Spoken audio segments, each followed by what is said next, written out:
If you're new to Forex trading, opening an account can feel confusing. But Forex.com has simplified the entire process. Go to Forex.com's official website. Avoid third-party links to prevent scams. Click Create Account, then select your country of residence and trading type, individual or corporate.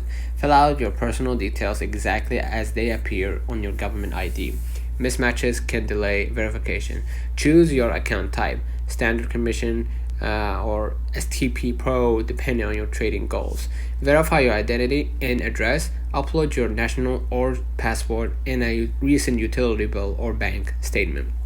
Once verified, your account dashboard opens up access to MetaTrader 4, 5, and Forex.com's proprietary platform.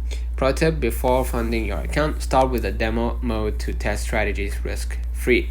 It mirrors real market data in real time. By the end, you will have fully functional Forex.com account ready for live trading, all within minutes. Don't forget to like and subscribe. See you in the next one.